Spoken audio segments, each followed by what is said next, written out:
McLaren have been the standout performers for most of the 2025 Formula One season, while Red Bull and Mercedes have managed to pick up a few victories along the way. With 7 rounds and 3 sprint weekends left, on circuits that couldn't be more different, we're heading into an exciting run from Singapore to Austin, Mexico, Brazil, Las Vegas and Qatar, and finally Abu Dhabi. Since the summer break, the pecking order has noticeably shifted. Depending on each circuit's layout and the car's characteristics, we can get a good sense of who might be quickest at each race, and whether there's still a real fight for the championship. So here's my breakdown, in no particular order, of the fastest and slowest teams for the remaining 7 races of 2025. The next stop is the Marina Bay Street circuit for the Singapore Grand Prix. It's a venue similar to Monaco, featuring plenty of tight 90-degree corners, a few faster turns at the end, and short straights. Teams will run maximum downforce to prioritise grip and stability through the twisty sections. With typically warm track temperatures, cooling will be a key consideration.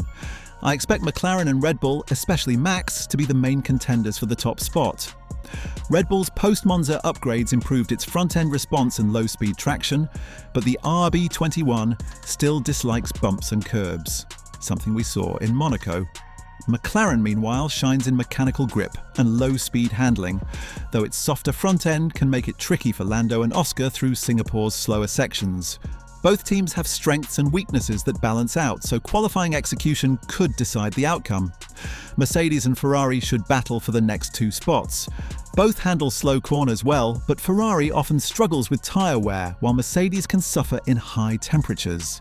If Ferrari find the sweet spot, they could join the fight. If not, expect them closer to the midfield. After Singapore, we move to the Circuit of the Americas for the United States Grand Prix. A sprint weekend. This track combines a variety of corners with one of the longest straights on the calendar. Teams need to find a compromise between the flowing, high-speed section of Sector 1 and the tight, heavy braking corners of Sector 3. Red Bull and McLaren should again be neck and neck here. McLaren's wide performance window and strong tyre management give it consistency, though front-end grip remains a weakness.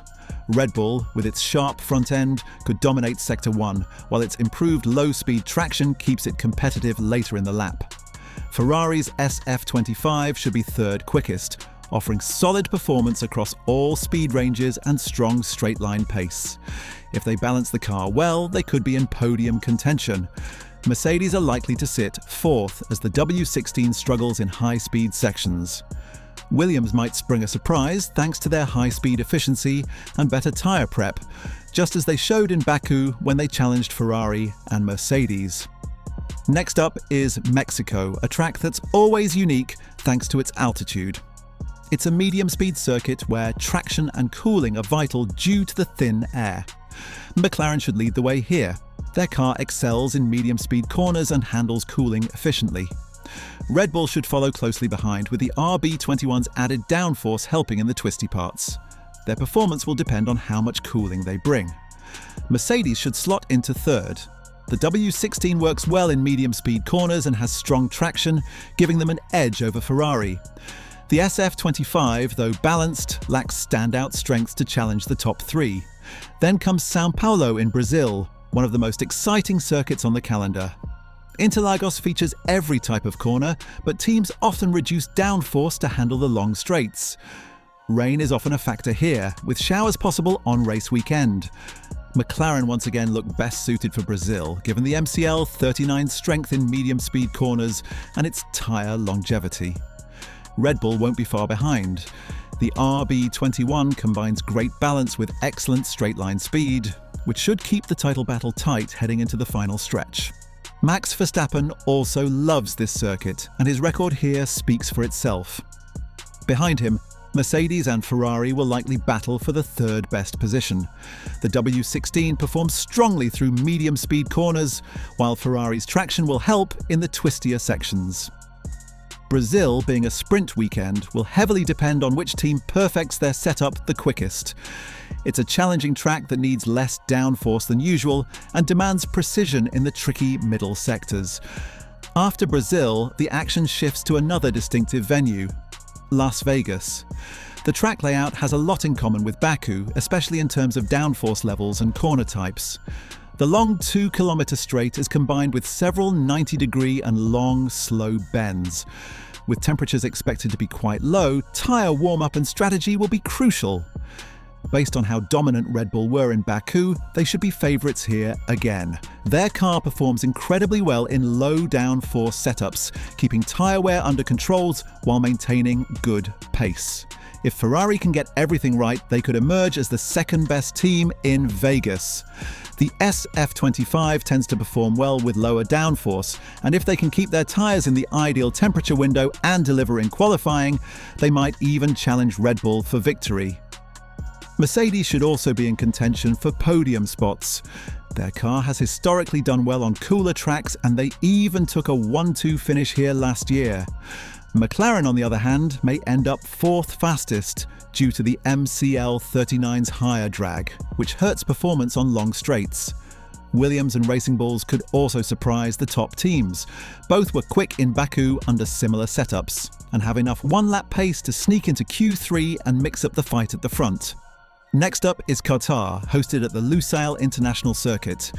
This track features a fast, flowing layout dominated by medium and high-speed corners that rewards strong downforce.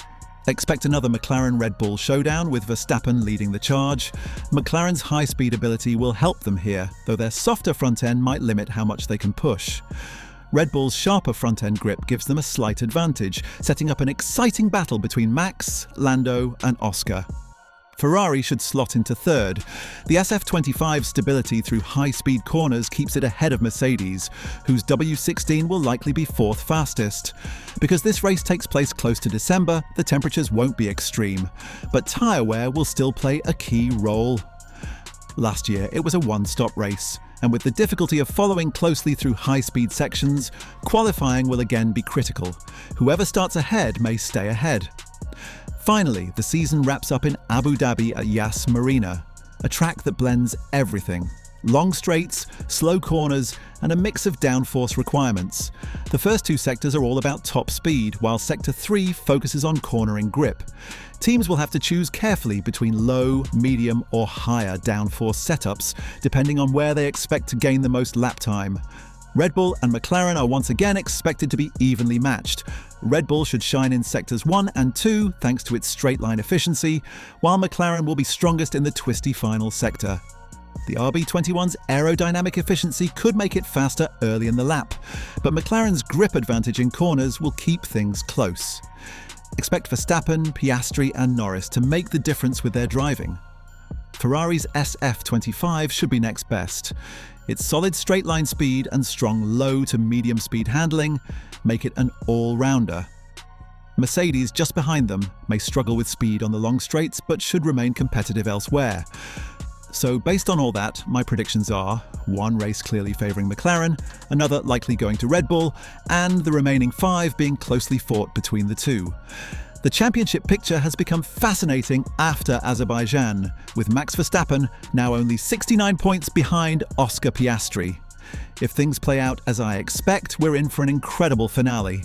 A 3-way title fight between Lando, Oscar and Max, potentially going all the way down to the last race. But now I'd love to hear from you. Do you agree with these predictions? Who do you think will come out on top over the final 7 rounds? Drop your thoughts in the comments below, and don't forget to subscribe so you don't miss any updates as we head toward the thrilling end of the 2025 and 2026 Formula One seasons.